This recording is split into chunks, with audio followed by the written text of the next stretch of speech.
Good morning and welcome to Winning the Away Game, the show that explores what happens when the environment changes and the scoreboard disappears. I was completely blown away. I want to be like these guys. The money would have come in handy. I just couldn't see myself, even if it was for a short while, for 2 or 3 years, sacrificing what I had in South Africa. I'm building their dreams. What happened to mine? Rugby's going to end at some stage. You just need to do the work. Business is tough. If you're prepared to work for it, everybody can do this.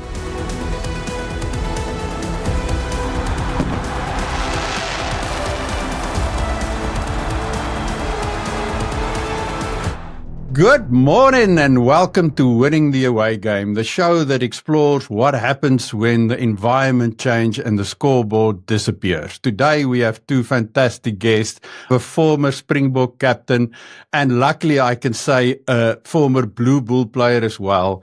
Adrian Strauss, known for trust, steadiness and presence, now focused on business, studying and family, and who's been researching the transition that players go through after a professional career.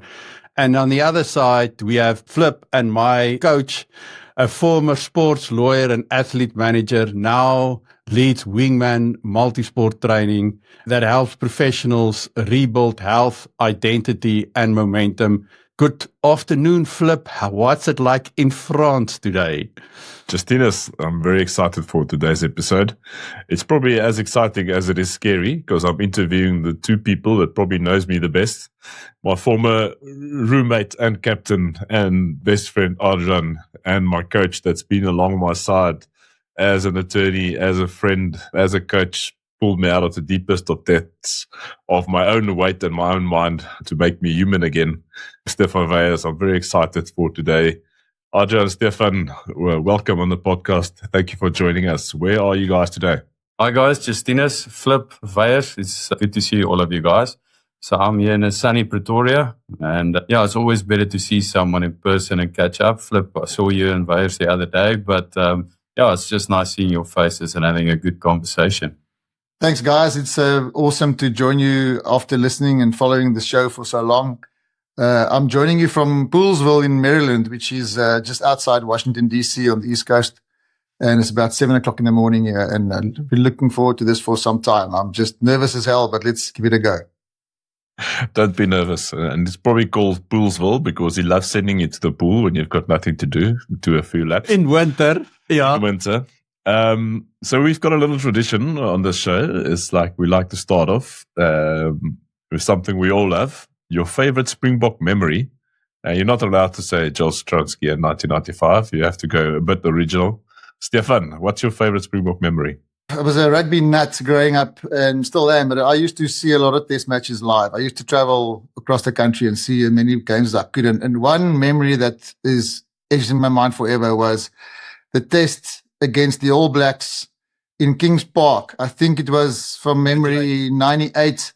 Yeah. And we were behind, can't exactly remember, but I want to say 23-5 with 5 minutes to play.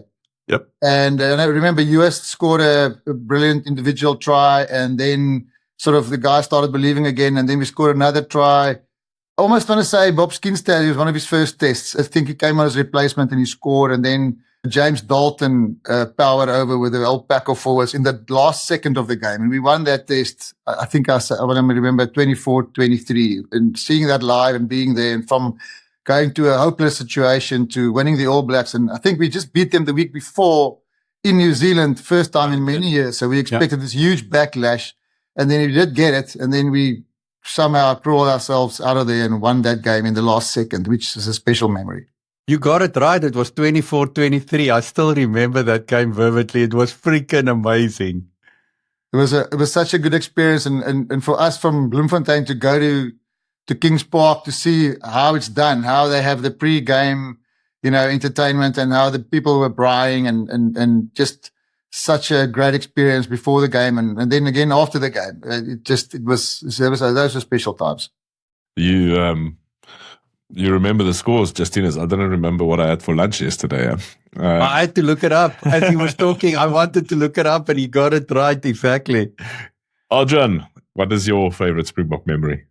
Yeah, so my favorite Springbok memory was definitely my first test. It's a cliche to say that every single moment in the Springbok jersey is special, but it's actually true. And it was definitely the best days of my playing career, but I can probably say my life is to be in an environment like that. And it was an absolute dream come true. And I remember in 2008, I played my first test in Australia, and it was the way I got there was a bit interesting. I got to the airport, and as I was getting onto the plane or got to the gates, I realized that I had the wrong passport there, because myself and Flip, actually, we went to Botswana a month or what before that. And so my visa was in the other passport. So by hook or crook, Anne-Lee Murray, I don't know how she actually did that, got someone in Bloemfontein to open up my flat, got my mother to help there and get my other passport, flew the passport up with the next pilot from Bloemfontein. And I had to reroute a bit, but I only arrived in Australia, I think the Wednesday. The guys were off on the Thursday, so we did a couple of lineouts at the hotel there on the grass, and then had the captain's practice the next day, and then I played that Saturday. I got my first opportunity to play. So it's not probably not the best way to get your first test, but it was incredible. And I'm also not a guy that actually panics or stress quite easily, but I felt the butterflies that day. Incredible moment. It was amazing. Cool story. That must be one of the weirdest requests a pilot ever gets. Hey, pilot, you mind flying Adrian Strauss's passport to Joburg? Yeah, I think luckily in South Africa everyone is a little bit Springbok crazy, so you see it as his national duty to fly. Yeah, It's only in Bloemfontein when you can get something done that quickly. Yeah. Stefan, you said that you're an absolute sport nut. You infamously dressed up as a chicken. What was the mascot to get access to a cricket change room? Take us through that story. I was the first mascot of the Free State cricket team. It was called the Goodyear Eagles in those days, and they had a mascot. It was the eagle. It was called Nelson, and I was the first guy to wear that suit, and it became my hobby. And then must have done a good job, because I also became the Standard Bank Stan. And then I did the local games and the international games, which was a real special experience. But what it did was it gave me access to the change room. And that only happened through Hansie Cronje. Because when I started, it was the first time we had a mascot, and there was, the media wanted to take some pictures, and some of the sponsors wanted to do things with this new mascot. But I kept on disappearing after the matches. They could never find me. And one day Hansie said, "What happens to you after the games?" And I said, "Well, I'm so embarrassed. I'm so self-conscious because I'm sweating in that suit. I smell so bad. I just want to get home and take a shower." And I said, "There's no way to shower here." And he says, "Of course there is. Why don't you come shower in the cloakrooms?" And I said, "No, I don't think it's my place."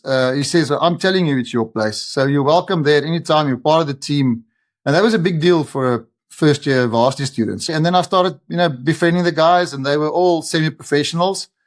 And I started doing them favors. Like, one would come out from the crease with a broken bat, and he said, "I don't have time to do this tomorrow." I said, "But I've got time. I'll do it." So I started doing little favors. And fast forward 5 years, I'm now a lawyer, and finished my studies. And then that's when cricket started getting more professional, and the guys were getting offered contracts. And, still being a friend of them, they started asking me to advise them on their contracts. And I remember the first time I looked at a cricket contract, I said to the player, "I think everything is fine. I think this, you can sign this thing." And he said, "But I want more money." And I said, "But," he said, "how do I get more money?" I said, "Well, I think we're just going to ask for more money." So I phoned the CEO of Free State from my office with the player in front of me. And keep in mind, the last time he spoke to me was when I was his mascot. So, I used to go and knock on the door to get my envelope with 200 Rand in. And I called him and I said to him, "Stefan Weyer speaking. I'm representing one of your players." And he burst out laughing. He thought I was, joking with him. And I said, "No, I've got his contract here, and we'll sign this contract, but we want 50,000 Rand more." And he said, "I can't lose this player, and I'll pay 50,000 Rand more." and I put the phone down, and we got 50,000 rand more, and it was like I couldn't believe it was that easy. And the player was obviously very happy. And the next day there were 5 of them sitting in my waiting room, all wanting 50,000 rand more. So in time, I realized there's way more money in rugby, and so I moved over to rugby. But I think it's changed now again. But yeah, if you couldn't start any lower. My career started by at the bottom by being a mascot for the cricket team. It's such an awesome story, Stefan. There's this book series called Go Giver that really talks about this principle that you've just embodied in that story, that when you're starting out, especially in a new context, it's so important to look for ways you can add value to the people around you's lives. And if you do it properly, then your influence will grow over time. So that's one of the best stories I've heard. That's a real life example of what those books try and preach. You've alluded to the fact that there's 3 old greys on this podcast, and we've got the secret handshake. And one thing that I couldn't believe was when I went out to the middle with the TV with Hansie Cronje, he would step up and give me a grey shake on TV, and then only the 2 of us knew about it. It's sort of the secret code that not a lot of people know about, but to see that happening behind the scenes while on live TV was my first realization of how special that is. I should have known it's as easy to ask for more money earlier in my life, Stefan. Would have been harder, especially for you. But, money and rock and roll. Adrian, you famously decided to stay loyal to South Africa. Never ventured to the money pots of Europe to go play rugby. Take us a little bit through your decision making. What happened there? The money would have come in handy. I just couldn't see myself, even if it was for a short while, for 2 or 3 years, sacrificing what I had in South Africa. The lifestyle, I was very content at the moment, or at that stage. My family affairs, I was involved with business. That was probably the most difficult one to circumnavigate. So yeah, I needed to get to the office that I was involved with. I needed to spend time with the other ventures I had, and I wanted to stay with the family. And I enjoy South Africa. I'm not saying that lightly. There's a lot of great countries, that you can go play rugby at, but to sacrifice a braai and spending time with your kids the way we do here in South Africa, going to the bush. You've got your spots where you spend quality time with the people you love, your family. When you hear about people leaving, all of them, they've got their reasons. You've got a guy like Flip who sold us out. But no, everyone's got their own reasons. But I just enjoy it too much here. In every agent's nightmare. Yeah. Because you can get him more money and he doesn't want to take it. I can concur now. I do miss my braais. And the bush, baby, the bush. Oh, yeah. My word. I think it's interesting for the listeners to know that you actually made the decision to invest in business quite early in your career. Why did you decide so early on that you have to build something and prepare for the life after rugby?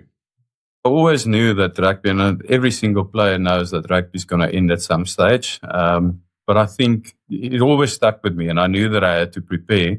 But apart from that, I was always interested in studying in business. I think my first venture, when I was still a youngster, I actually bought a guest house, and it went quite well, and it was a good one to start with.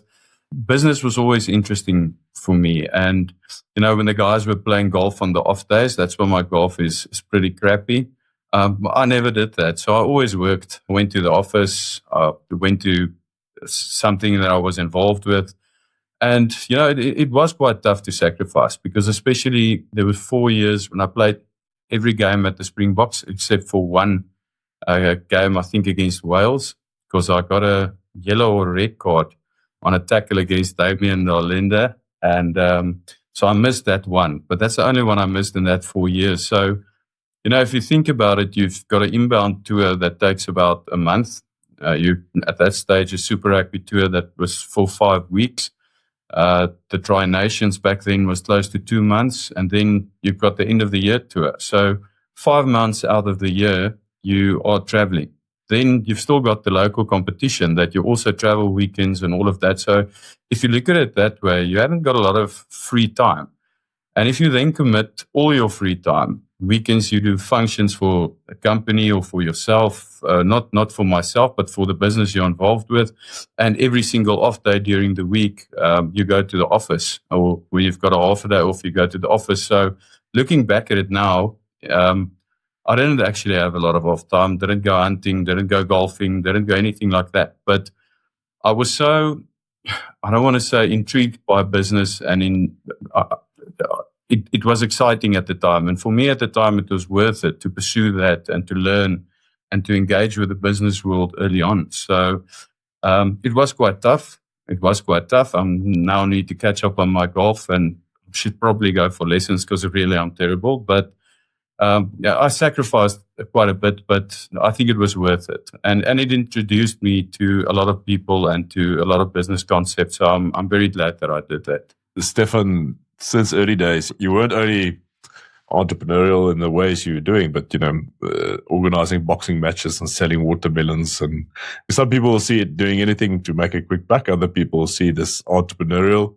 What do you think is that mindset? Where does it come from that you always stay entrepreneurial, never settle, you never calm? I think it's a curiosity. For me, it was definitely from an early age. I was interested in it, and I was fascinated by it. And my uncle was a farmer just outside Bloemfontein, and he was a very generous man, and he would bring all his friends and family a lot of fresh produce. And I realized that there's more of these things under our kitchen table. We didn't have a place to stack these things anymore.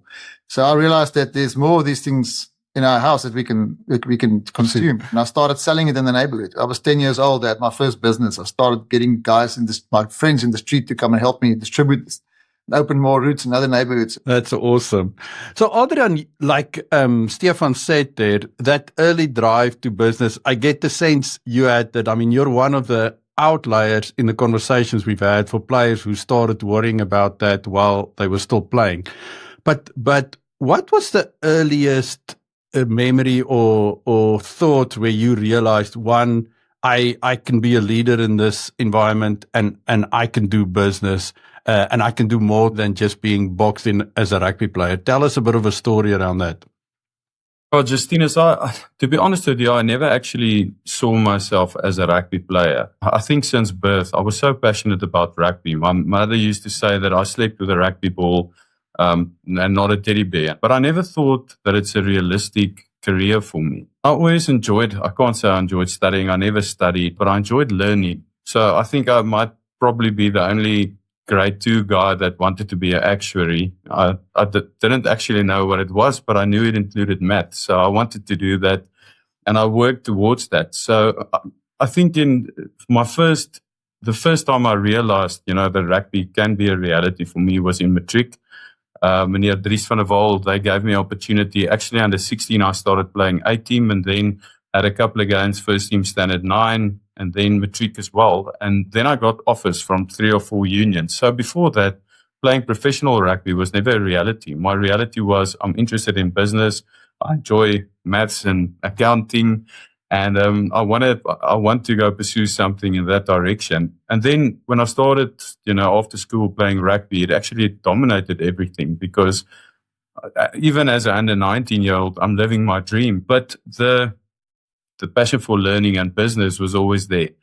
I wanted to start businesses. I wanted to be involved in businesses. And so I think it was always there, throughout my playing days. But I also kept in the back of my mind, I also knew that, this is not going to last forever. And I think I might be, I don't want to say a bit more pessimistic than other guys, but might be a bit more of a worst case scenario guy, where I thought, okay, what if I get injured? What if I get injured in 6 months and I'm 20 years old? And then when you're 25, you think, what if I get injured now and I've got a little girl at home? And so the responsibilities grow. And so that was definitely in the back of my mind as well. And so while you were sort of the early start of your career, what was the first business venture you came across and jumped into? Tell us a little bit about how that happened. No, like I said, the first one I did was a guest house, and I can't exactly remember how it happened. I think I had one of my friends had a guest house, and he was also quite young and said he's making a lot of money. So of course I drove to the first couple of guest houses that I saw was in the market, but it worked out well. So I think that was a bit, just following one of my friends, just a bit of eagerness to get going and to break the ice. And then after that, even now I've started up a few companies that I really enjoy. There's a lot that I still want to do and achieve and start, but I'm also very content. If I achieve any of the goals that I have in business, it's not going to change the way I live at all. So I'm extremely content on the one side, and on the other side, there's so much that I still want to achieve, and it keeps me up at night and, wakes me up early in the morning. Flip will say that I don't get up early in the morning, but I actually do, especially if you've got small kids at home. But yeah, so there's so much that I want to achieve, but I'm actually so content as well. So at the moment, it's a very good balance for me, and I'm quite happy where I am at the moment. It's very good. I need to jump in there because you say you don't like studying. It's probably because he doesn't need to be studying. People won't know, but it's probably my most intelligent friend. You did your MBA and actually researched how sports people can adjust their lives to be more successful after their careers. Why did that trigger you so much, and that you feel you had to write hundreds of pages around that? And tell us a little bit more. I think there's a lot of future sportsmen listening to this, and old people like me also listening to this. What can we do better? What are the takes that you can give us from that? Yeah, I'm slowly realizing that I'm actually just following all of my friends and just copying them, because when you did your MBA, I thought, there's no way you're going to have that without me. So that's why I jumped in there. Not competitive at all. Not competitive at all. No FOMO at all. It was actually during COVID that I thought, for the first time in a long time, I've got off time, and I'm always trying to learn something new, reading a couple of books that's interesting. And I thought, I can just as well formalize this and do something, spend this time that I'm now exploring topics and all of that. I can formalize that a bit and do a proper course and at a proper university. So that's how I started the MBA course. A couple of months in, I realized it's a bit more work than I thought it would be. We got to the topic of the dissertation that you had to write. I was actually first leaning towards something else. And then all of a sudden I realized, looking at a lot of your friends, some of them are really well off. I'm not only talking about financially, but a lot of guys are struggling with issues that I'm not saying that they are devastated, but I mean, a lot of guys are still struggling with issues post-rugby. So I thought, why can't I do something to try and understand this topic a bit better, the transition of a rugby player? I had the opportunity to ask yourself, Flip, and also a couple of senior Springbok players and captains, how did they transition? How did they prepare? In order to see, especially because I thought, these are individuals, in my opinion, that transitioned quite well, or perceivably transitioned well. So I was trying to extract good themes there that you can maybe assist and help players for the future. A year or two has gone by or went by, and I thought, the thesis or the dissertation was quite interesting, but I haven't felt like I've actually given anything back. And that's why I'm continuing with my studies now, to see if I can develop something that could actually make a difference. And all the information and the data that I get, if there's something tangible to show at the end of the day, and not merely, a dissertation or a bit more knowledge in my head, but something I can share and something that can actually make a difference. Why do you, because that identity shift for the player from being a player and to the next phase of life seems to be something that's much more challenging than what my perception was from the outside. What's the biggest thing that you think players struggle with when they need to make that transition? Justinas, to be honest with you, each and every player, each and every individual is different. They come from different backgrounds. They've got different goals in life. They prepare differently. They they want to achieve different outcomes in life. But there are a few that really stand out. And you mentioned it now, that identity, that athletic identity. I think if you're very close or you've got a very strong athletic identity, and it's definitely more difficult for those guys to adapt to post rugby life. I can't necessarily say all sport because I only looked at rugby now, but I think this is common in numerous sporting codes, that if you really identify with the role you play and not who you are as a person, it does make it a lot tougher. Stefan, what's interesting for me is you almost deal with a bit of the reverse, the executive who doesn't see himself as an athlete, and now he needs to overcome a little bit of that identity shift so that he can get the benefits of being more active, being participating more, etc. Tell us a little bit about some of the struggles and changes you've seen there. And not so much what I've seen, what I've personally gone through, because that's exactly my story. I am where I am now in the business because of what happened to me. In 2013, I was successful on the outside. The business was doing well, starting to do well, but I was personally a bit of a mess. I was extremely overweight and unfit and unhealthy, and I was drinking a lot, and I was in a bad space. And I went to the Ironman event in Port Elizabeth through work. We started discussions with Ironman to start helping them with their commercial rights packaging, and I was invited to the event as a guest. And I remember standing on that beach, hungover as usual, and seeing 3,000 people about to do an Ironman. And I was completely blown away. I couldn't believe what I'm seeing. And here I am, feeling like a dog's breakfast. And I'm seeing guys who are getting ready to swim 3.8 kilometers and then bike 180 kilometers and then run a marathon of 42 Ks. I thought it's a challenge to see if anybody can do that. I couldn't believe it's possible. But then at that exact moment I decided I'm done with this. I want to be like these guys. There's more to me than what's standing on this beach. And I promised myself right there, I'm coming back next year. I'll be in a wetsuit and I'll do this thing. And that's how I started. I went back to Durbanville. I Googled, found a swim coach, learned how to swim. And the next year I stood on that beach and I did the Ironman, and I went back the next year again. But by then a whole new world opened for me. And what I've gained personally, gave me so much more energy. I had no new body composition, and I got so much from it that I made it my mission to help other people do the same. And so yes, a lot of my clients come to the sport. There's actually a even split, I would say, between guys who were former athletes.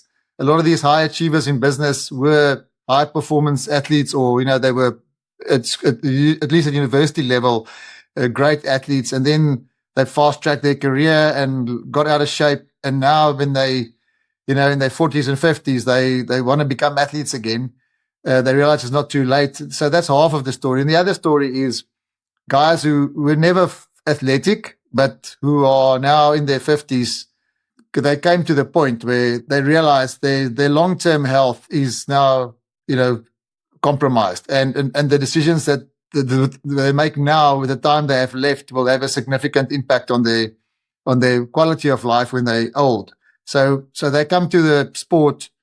I've got many clients who, also learning to swim in their 50s, who are acquiring new skills, who are buying their first bicycles, who are buying their first set of running shoes. And those guys are successful. They get the job done because they follow a proven system and they do the work. It's not always the program that you can credit. You have to put the work in. What I love about the sport is you don't need any talents. You don't need any natural gifts. You just need to do the work.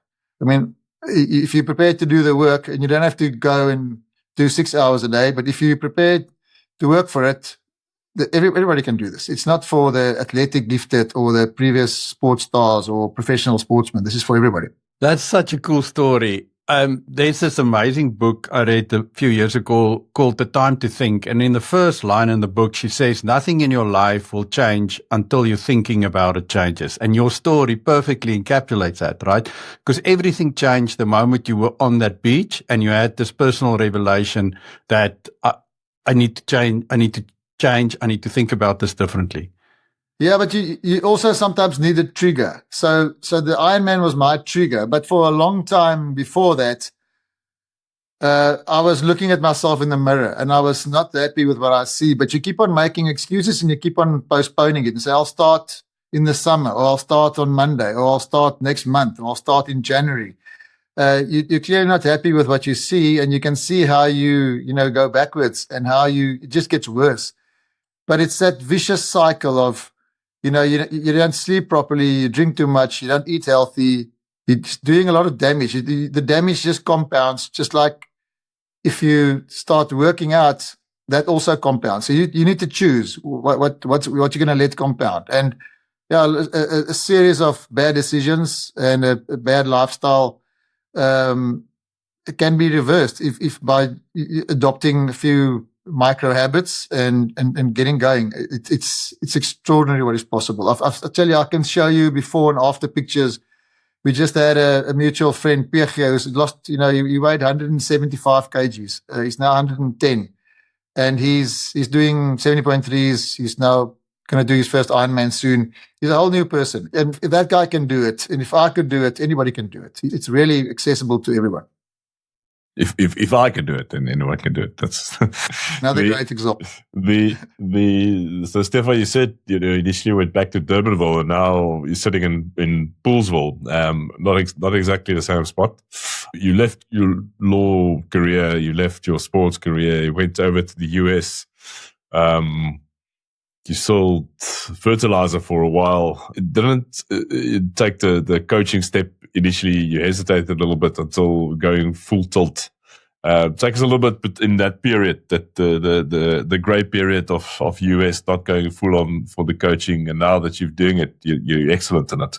Yeah, Philip, for us, we had an opportunity as a family to immigrate earlier, and we decided it wasn't the right time, and everything didn't align perfectly. So spoke to a lot of people before I wanted to leave, and then the decision was made to stay. And then one day out of the blue, we get an email.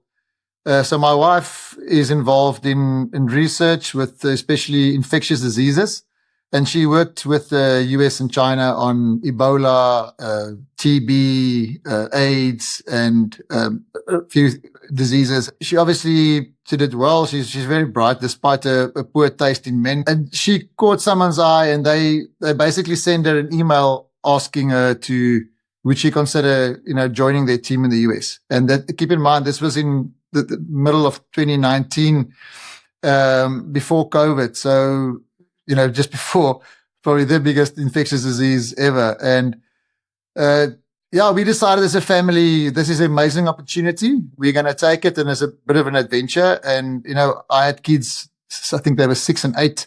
Thought this was a perfect time for them to have an overseas experience. And, I wanted to grow my business. So a few things happened at the same time. I was now, starting to coach, and the coaching business was growing, and that was now my obsession. And I thought, if I can go and scale this business in the US, there's no better place to start something and to make it bigger than in the US. So I was going to take a sabbatical and come across.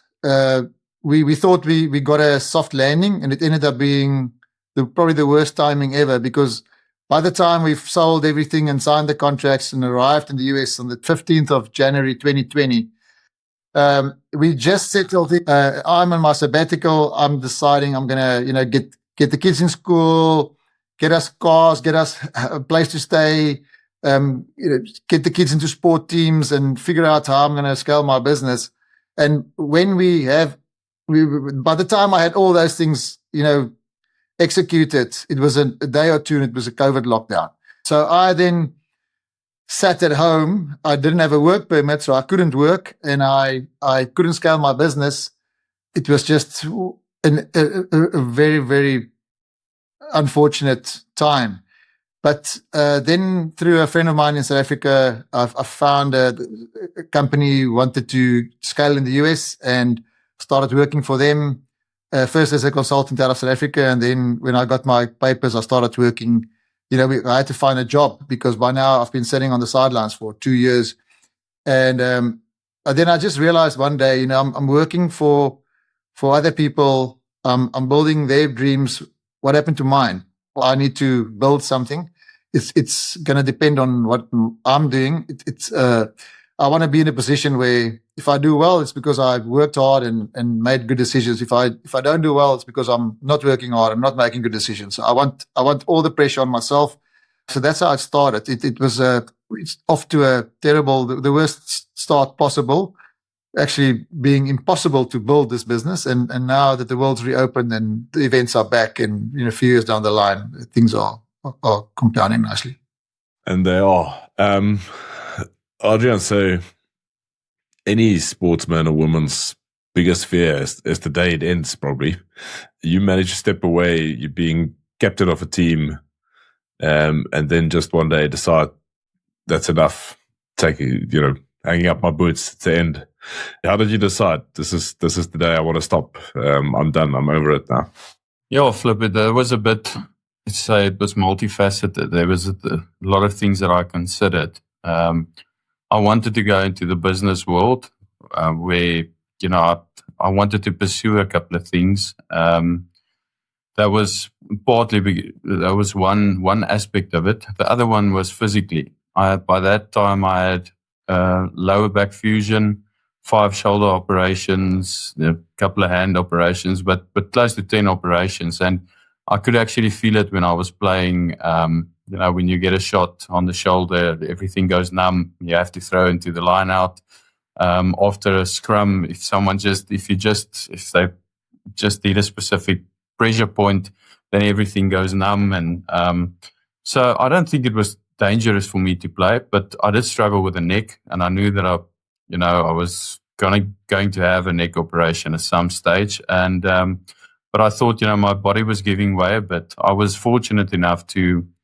Apart from 1 or 2 big injuries, one shoulder injury when I was actually out for 9 months, the rest of the injuries I could, pretty much manage. Like the back operation, I could manage that to end of the year, then get the operation after the season, and I did that with a lot of the shoulders as well. So I didn't actually miss a lot of game time. So I played a lot of rugby in 14 years. So I thought I was quite fortunate, and I didn't want to push it too far. And I think, in a 14-year career, not my last 2 years, but 2 out of the last 3 years, for me, the game wasn't the most important thing anymore. Well, that's how I viewed it. For me, the game was, but I mean, there were so many other issues that I had to deal with. And it totally took the joy out of it. It stole the joy, if I can put it that way. But then I actually played another year, and I thought, I was in the best physical shape that I think I've ever been. I really trained hard, worked hard, played nicely, enjoyed the time with the boys, and I thought, this is in my view, I'm finishing on a high, or personally, I'm finishing on a high because I actually enjoyed the rugby the last year again. And considering all of this, wanting to spend time with family, to be honest with you, I couldn't go on tours anymore. The little ones at home, I just thought there were so many aspects of it. But I just thought, it's the right time for me to hang up the boots. And like I said, I did have opportunities overseas. That made it a bit more difficult because you need to consider, there's this carrot hanging there that you can chase, the financial one, the commercial one, but never actually sweated me. And I'm looking back at it now, I probably could have played a year or two, another year or two, but I'm happy with my decision, and I think I made the right decision for me. Well, that's such those delicate decisions that you can look back and with confidence is always fantastic. And it sounds like you feel very comfortable with that decision you made. Yes, like I say, I'm comfortable. Sometimes when I go to the ATM and I imagine there could have been a couple of euros in there. Oh, zeros. Yeah. Zeros and euros, both. Yeah. But could have been better. But no, I'm very happy with my decision. Talking about euros, Stefan, you mentioned one of the things you did was a negotiation and helping John Smith make a comeback in France to earn some euros as well. Tell us the story. We're all ears. Yeah, so Johan Smith, not John Smith, the Springbok captain, Johan Smith, the Free State flanker, in my view, one of the greats of the game. He was my very first client. So, my business was essentially built around him, and my second client was CJ van der Linde, and both of them played more than 70 test matches. So I was again lucky. But John, having been involved since his very first contract and seeing him, make his debut, and I was there the day he made his debut. He for some reason we ended up with the tickets and not his parents, but my wife and I went to his debut, and because it was such a big deal for a guy for where he comes from, especially John's story, to then have this fairy tale ending that had a very unfortunate, abrupt end to his career just before that. So I don't know if you guys remember, but I think it was around 2011, 2012, after 4 unsuccessful operations, he retired from rugby. And I remember at the time the Volksblad ran a story on their front page, and they asked me for a quote because I was synonymous with his career, and they always called me for anything around John. And then I remember quoting that they put a quote in there that I said that, this is such an untimely finish. I don't want to believe the story. The story has to end in another way. I don't believe that this is the end, even though it was the end. It was, after 4 unsuccessful operations, he called it a day. He just couldn't. And then in that period, I moved to Cape Town and lost contact with John. And I had a meeting in Bloemfontein, and I flew in, and my flight back was delayed. And I remember going to the golf club to meet my buddies, and we were drinking beer, and my phone rings. It's an agent from France, my colleague Laurent Lafitte, who says he's at Toulon. They've just lost their flank out for the season. Do we have any proper loose forwards that they can sign? But it's urgent. It's big money. By then they were building their team. They had all the Johnny Wilkinson and Matt Gito and Buckies was there, and they were spending a lot of money in building the best side ever. And I said to him, listen, this time of the year, there's no one available. All the marquee players have contracts. The only players that are available are the ones that have the profiles yet. It's like a Varsity Cup player. It's not the right profile for the club. But there's no Springbok players available. There's no marquee signings they can have. And it was the end of the conversation. But I said to him, let me have a think and I'll call you back. And 3 beers later, I called John Smith. I say, John, are you really, was that the end?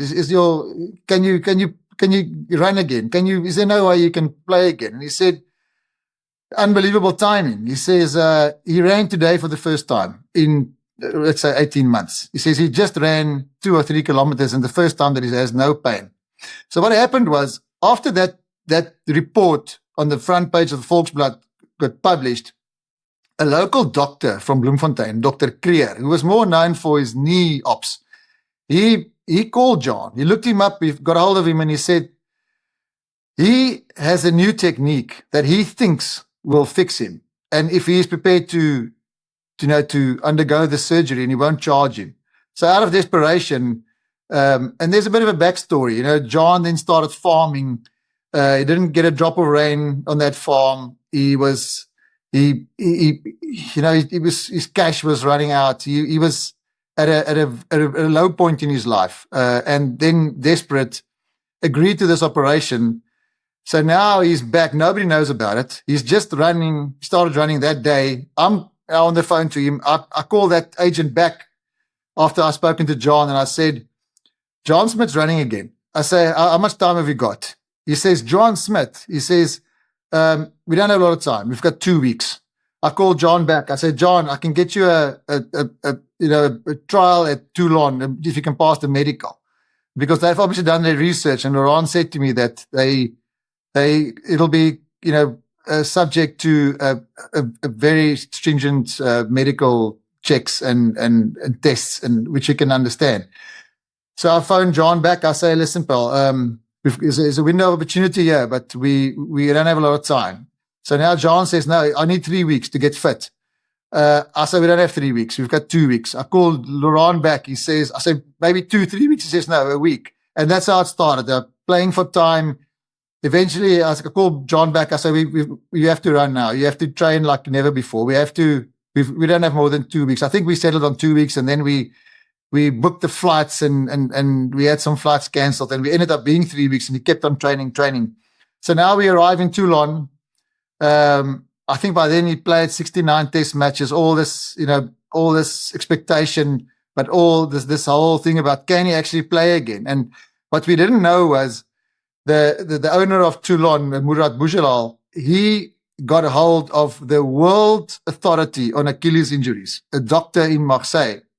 And they said to us when we arrived there, we'll do the tests on his heart and his lungs and blood tests and all those normal tests, but you are going to be subject to seeing this guy. If he says John can play again, there's a contract. If he can't play, then this guy's not happy, we're sending you back. There's nothing. So now, just again, John, by then, super anxious, desperate. His things are not going great at home. He's running out of cash, and such a great of the game to now have a glimmer of hope on the one side, but he sort of made peace with the fact that it's probably just maybe out of reach. And I remember this doctor was on holiday. So Toulon called him and he said he needs to come back from holiday and he needs to see this player right now. So this guy arrives there. We go to his practice. They drive us there. He arrives in slops and a running short on holiday, and the practice is locked. They've opened the doors and put the lights on. And we're nervous as hell. We don't know. This whole comeback story is now, hanging in the balance here. And the guy, they took X-rays. So they took X-rays the day before, and now we have this X-rays in this envelope, and we give it to the guy, and he puts it up in his light, and he looks at it, and he starts speaking French to Laurent, and he sits down, and there's this eerie silence, and then he says, whoever fixed this knew what he was doing. He says, you will never have any Achilles issues ever. You are clear to play. And that moment was probably my career highlight as an agent and as someone involved in sport and, a rugby enthusiast to see this guy. And I know the backstory. I know where he comes from, and I know how hard it was to retire and what he tried to stay in the game. And for him to get that news, he burst into tears. I mean, John is known as a hard man. He's not a guy to show his emotions. And he grabbed me, and we just sat there and we cried. So like I'm about to cry now, but it was such a powerful moment. It was incredible. And then from the tears, he got up like a hawk. He said, "Okay, let's go. I want to take me to the training field. I want to get some tackle bags. I'm now." He's so fired up, and we went to Murat Boujellaal's office, and I remember sitting there with Laurent and discussing the contract, and I was looking out of the window, and John was literally destroying the people there on the field, and I knew this guy's back, and now he's got this, it's like he's this newfound energy, and he knew he could escape his situation. But the fairy tale ending of that story, I remember watching him in the Heineken Cup final the year after. He scored the winning try, and I think it was against Saracens. He scored the winning try, winning the Heineken Cup. I think it was 2014. A week later, he had another blinder and won the French Top 14 title. And that was a very personal experience from being there from the start, seeing him at his lowest, and then again seeing him getting a new lease of life, a new injection into his career. And then from there, he played in Toulon, and then I signed Dwayne Vermeulen in his place, and he then went to Japan. And then when he retired, we moved Dwayne Vermeulen from Toulon to Japan. It's incredible how these things work. But it was a very special memory, a very personal one, and a very emotional one, and something that, the rugby public are not always privy to, is these backstories and the personal struggles these players have, and how unfairly we treat rugby players. As rugby supporters, we don't consider them being human. We don't allow them to make mistakes. We don't work the same every day. We don't train the same every day. We also have good days and bad days, and they also have good days and bad days. They also hear a family member has cancer. They also have a wife who has a miscarriage. They also go through the exact same things that we go through. But when a kicker misses a kick, we say he's useless. If someone has a bad game, we call that he must be axed. The public treat these guys very unfair. They're human beings. They just have another gift that they don't have.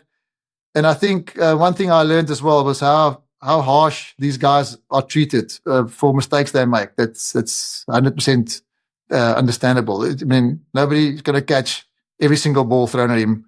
There will be a knock on. There will be a line out throw that doesn't go in straight. It's part of the game. The player is not useless.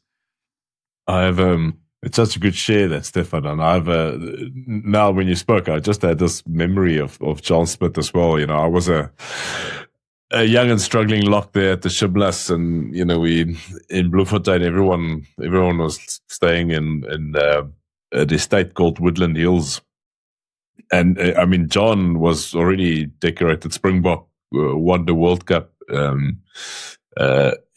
Had no interest in not taking care of me, but bothering to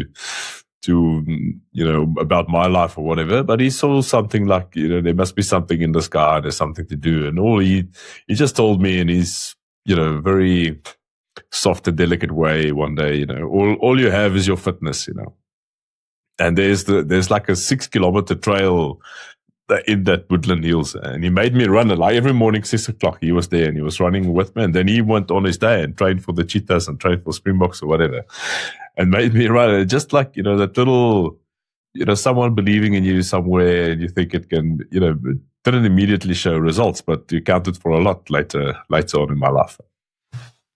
100%. Yeah. The people that I've seen that achieve the most are the people that are prepared to do that extra bit. If you think what a big deal is, you and Adrian both became Springboks, but, it's every lighty's dream in South Africa. Every kid wants to play for South Africa, and it's a very competitive environment. It's not like only certain schools have it. There's rugby in every neighborhood. And for you to become a Springbok, you really have to be one of 15 players out of a country with, thousands and thousands of kids who want that same thing.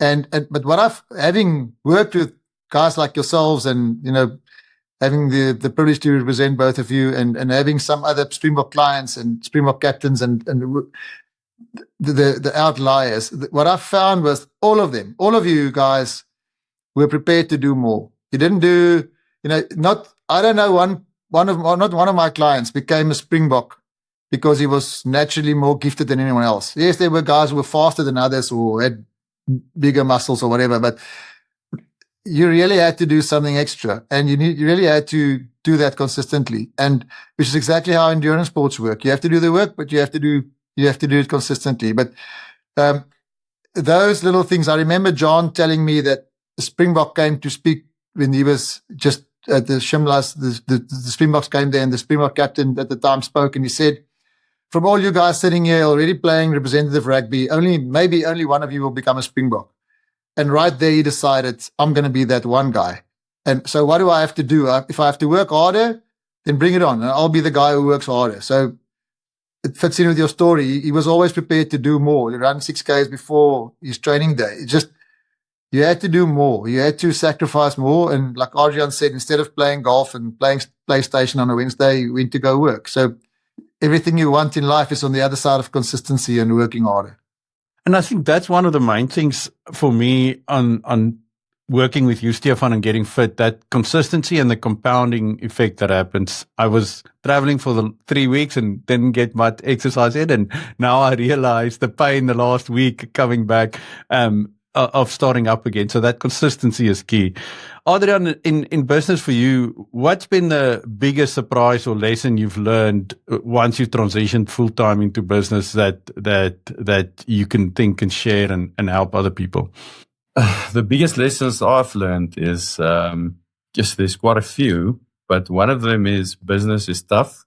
You think rugby is tough, showing up on a Monday, body aching, and you have to do mauls and scrums and run around and do fitness.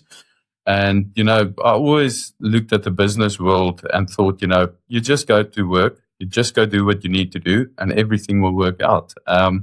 Business is tough, I think. It's also very rewarding. I think you get rewarded for the efforts that you do, the effort that you put in. But something, and it's quite a strange topic, but something that I've seen that we didn't have the opportunity to develop as rugby players. The one is leverage, and the other one is negotiation. So in a rugby environment, you've got people like Stefan that assist you once every year, every 2 years, negotiating your contract.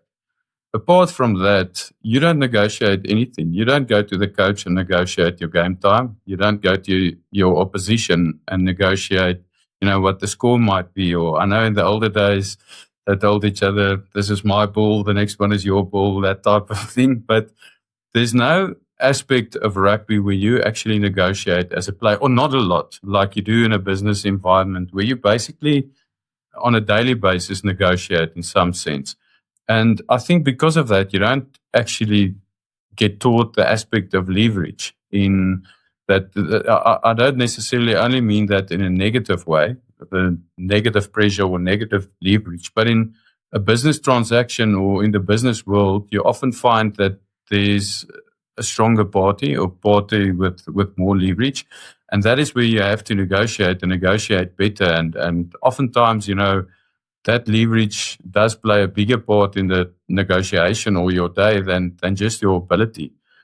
So I don't think that those two topics is something that you get exposed to in rugby quite a lot. But there's also a lot of transferable skills that you do have. And I think a lot of players that retire must know that. You don't just forget how to be a leader. You don't forget how to work hard. You don't forget how to show up.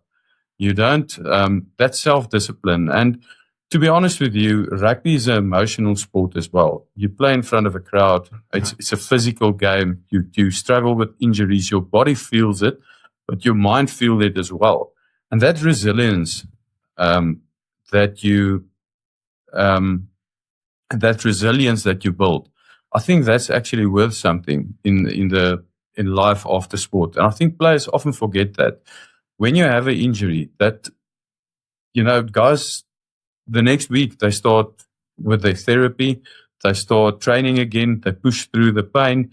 And, the moment a lot of guys get into a situation after rugby, they feel, I might not be able to do a quick Excel spreadsheet, or I don't know how Word works, or, I don't know how this sales structure works, or I don't have specific knowledge in the industry that I'm in now. But I think there's a lot of transferable skills that players have. And a lot of that is based on resilience, hard work, leadership, teamwork. So rugby, there's a lot of attributes that you can carry over from rugby as well. That's so beautifully said. So easy, so easy it sounds. Huh? so difficult to do. Stefan, you are an overweight, very successful executive, sitting at your chair watching this on YouTube instead of going out in the sun walking. What's your advice for him? Stick to the fundamentals. Don't try and now go and do a Euro workout on your first day back. Start with 5 or 10 minutes. Just try and improve the basics like sleep. If you sleep better, you're going to wake up more energized. If you have more energy, you're going to make better decisions about the day and get more done on the day. And I would say everybody goes for the personal trainer or the at-home gym. They try and buy something or they try and hire something. But start with, walking is probably the most underrated exercise in the world, especially if you can load some weight onto it. It's called racking. It's basically hiking with a loaded backpack. That's an incredible exercise. It gives you the endurance because it's a low heart rate session, but it also gives you the strength because your legs are working harder. So, start and most people that you were describing have a movement problem. So start moving more. And then, the basics like sleep better, drink more water, eat healthier, make better decisions. And then you'll see, like Justinus was alluding to earlier, both of you started at, 15 minutes, 20 minutes, swim 4 lengths or whatever it was, run for 15 minutes or run 10 minutes or walk 1 minute and run 1 minute, do that 30 times. Just meet yourself where you are. If you're level 0, then just make small little increments every day and I would say start with the fundamentals. Sleep is a superpower. The older I get, the more I realize how important sleep is. It's when your body rebuilds itself. It's when your energy is restored. So if you're not sleeping properly, you're probably compromising a lot of things downstream. But and then it starts compounding, like Justinus was also saying. You have more energy, so you get more done. The more you're more productive you are, the more success you have. And then it's unbelievable to see how boundaries expand and how quickly it happens. But you have to be consistent. You don't need 4 hours a day. You don't need 30 minutes a day. You can do a lot with 15 minutes. I have these leg bastard workouts. It's 10 minutes, and it puts And you they're tough. Yeah. It's 10 minutes. They're horrible. And there's a lot you can do. I'm sitting here with these things because I can't sit still. I have to do something. After every call, I get up and do a few pull-ups or do something. It's just all little habits that I taught myself. I've got a kettlebell next to my desk. If I get up, I swing it a few times. I never used to do that. And I've got the most energy I've ever had. I'm in my 50s. I'm in the best shape I've ever been. I'm very excited about every day and build things. I've got a lot of energy, and it's because I changed the fundamentals. I used to be the exact opposite, and I just started with the fundamentals. That's my best advice. To jump in there, Stefan, on the importance of walking. So last year we started this program. And now, I've always backed myself. I was rather fit. I could do whatever I needed to do. And then get this massive, it's a process and sign on of training peaks and what I'm going to start training now. And my first program comes and I'm expecting, I'm going to go run the 400 kilometers and bike 5 days. And my first program, was an hour walk, I think, or something like that. It was an hour walk. And I told Puli, I was like, no, I don't think this is this guy's. And I had to go for an hour walk, and the difference that hour makes, because if you start running for an hour, eventually, it makes all the difference. But it was such a mind shift for me because, I've been unfit and overweight for most of the last 20 years, and periodically I would feel this bolt of inspiration and want to go do something, but then I would always overdo it and either get blisters, get injured, do too much, can't walk the next day, and then the sort of enthusiasm dissipate. And your approach, that's just completely the opposite, has been transformational for me completely. Yeah, 100%. You have to start where you are. You have to meet yourself at, what you can. You need to dominate the workout. The workout mustn't dominate you. If you saw afterwards, especially in the beginning, it's gonna put you off. You need to start slow and build. There's a Flip. You shared that YouTube video about, is it the guy who starts with a painting, who can draw Brad Pitt, a picture of him in different shades of grey on a piece of paper, and his message basically is you start with one block. Everybody can turn one block, color that in with gray, and then all different shades of gray, creates a picture. So start with one block at a time and just do something small. And it's called the Goldilocks principle. You do something ridiculously easy. If I say to you, okay, you want to now improve your body composition, so instead of going to the gym and do 3 sets of pull-ups, Why don't you do one push-up today? One. Walk for 1 minute. Because it's so ridiculously easy that you do that one and you will want to do 2 or maybe 3. But if you scale that up in over time, and you won't believe where you'll finish. Like Kipchoge said, the best time to plant a tree was 25 years ago. The second best time is today. You need to start. You don't have to start with crashing IROX type workouts, but just go and walk for 5 minutes. Tomorrow you walk for 6 minutes. That's how you start.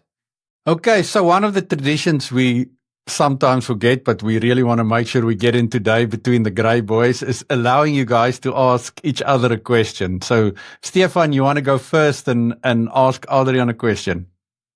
Yeah, I'm happy to. Adrian, the question I've always wanted to ask you, as a staunch Cheetah supporter, being born and bred in Bloem, the Cheetahs, when they started playing Super Rugby, were always hammered. We always braced ourselves for 50 points.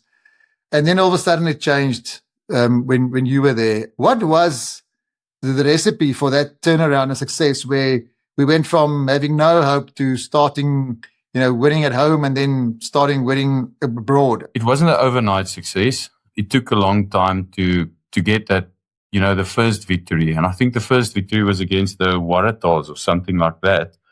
But it's amazing the confidence that first victory brought to the guys. And also at home, the first win that you get, you don't have to change a lot. You don't have to say anything different. You don't have to do anything different. But it's almost as if the guys have a lot more confidence and self-belief. And then, we were at a stage when we lost so many games in the last minute with 1 point. I think you can remember that, Stefan, a flip you as well. And heartbroken many times. Heartbroken. And you think, it's just the bounce of the ball, but all the balls are bouncing against you each and every time. And the moment you get that first win, all of a sudden they start bouncing the other way. So exactly how it's a momentum shift, but it's also a confidence shift within the players and the psyche. So if I could give you a very specific answer, I would have done that. Stefan, that's the best I can do. That was awesome. Thank you. Your turn, Adrian. Because Stefan, I follow Wingman quite closely because I'm intrigued with what you do and the results that you get. A lot of guys post before and after and where they were, and usually they're sitting with a beer or a brandy somewhere, and then all of a sudden you see a picture with them running across a finish line.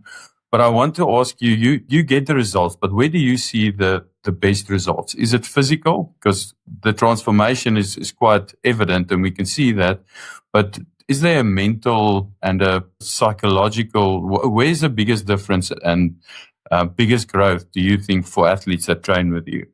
It's a great question. And the answer is everywhere. It's not only physical, but it's also on the mental side. And you just alluded to it when you said the self-belief of getting that first victory. And then from there you build momentum. It's pretty much the same. And it's in different areas of your life. Everything improves. Your health improves, your fitness improves, you lose a lot of weight and you sleep better, and you've got more energy all around that's available to everyone. And you just downstream, there's a lot of positive effects on all fronts. For me, it's definitely been all of that, Stefan. The energy levels, the physical changes, it's been transformational. So anybody that's even remotely thinking about it, and I'm looking at you, Adrian, should just jump in next. And start doing it. There's something else that I would like to add in going through the whole, don't want to sound like this and call it a journey, but going through the whole process of, starting out, it was a fitness goal at the first, but then it becomes such a lifestyle thing that you definitely do get addicted to it, of feeling fit, and nothing tastes as good as pants sitting loose, But there's that, I think you call it, Stefan, you call it the finish line strategy, or the finish line philosophy, about having a goal in your day, especially like when you're an entrepreneur and you have to build something and you say, okay, I'm going to block out the day and I've got this blank page today. I'm just going to build something, but you forget to put that first step in and write a little goal. This is what I need to achieve today, and check it off. And like with the whole program, you can actually, you drag it into Outlook and it puts your training for the day is in there. So you check that first goal and how much it helps and how you can draw that back to business and how incredibly good it is. If we can design a Training Peaks for entrepreneurs to put your program in there, I think we'll make a lot of money. Yeah. You said so many things now that, is so true. You have to schedule it. Time surplus is a fantasy. If you don't schedule it, you're not going to get the training done. And if you don't have a finish line on the calendar, you're not going to be, going about your decisions in a proper way. So finish lines is what it's about. Yep, that creates the urgency. I just finished a couple of amazing books about scaling, and the one book was called 10x is easier than 2x. And what it says, part of the reason is that because the 10x provides so much more clarity in a decision-making framework. The things you think you can do to grow your business by 2 times is not the same things you need to do to grow it by 10 times. So by having that better decision-making framework, the decisions actually becomes much easier, and you end up being able to solve that 10x problem easier than growing by 2 times. Exactly. And that's why your ambitions have to be so high. Sign up for a very scary goal. And that's the way to, just like your example, to double things is one thing, but to 10x things is something different. So go for 10x. Don't go for 2x if you can get 10 or 20x. Just find something that really scares you and get going, even if it's next year. Well, something that must be very scary for a lot of people wearing green and gold is the goal, I'm sure they've already said, to have a 3-peat on Saturday, 13 November 2027. So for both of you, where would you like to be on that day and hopefully watch the boys go for the 3rd one in a row? I want to be in that stadium. I hope I don't bring bad luck, because the only game I saw in the 23 World Cup was when we lost against Ireland. I don't want a repeat of that. So I would like to be there. We just have one small issue to take care of, and that's, I think a lot of us have committed to the manga, and I think it's also a Ryder Cup in that year that we're going to. So, yeah, but hopefully I'll be in a position to watch that live. I agree with that, Stefan. It would be great to be in the stadium and cheer the guys on. My wife and I went to France on the previous World Cup, and she wasn't actually interested in watching the game. She said she'll stay outside of the stadium in that fan zone. And then the hype was so amazing. At the hour or 2 before the game, we were looking for tickets for her, or a ticket for her. We actually found one, and we got one. But then she was like on the eastern stand, and I was on the southern stand, or something like that. And they didn't want her to sit on the step next to me, or for myself to sit on the step next to her. So we were actually flew all the way to Paris, and we stood in the tunnel. They're close to where you buy the beer stand, and we could just see it, just to be next to each other and enjoy the game together. So we didn't actually have a seat, but it'll be great to be in the stadium and have 2 proper seats next to each other and cheer the guys on. That will be amazing. Thank you, guys. That was really great. Always great having these conversations and just learning from all the journeys around and talking a bit of rugby. So thanks for joining us, and thanks for sharing. I think we could have gone for another couple of hours. So sorry for the length, but it was great to get your insights. Thanks, Flip. Thanks, Justinas. Thank you. Great to see all of you.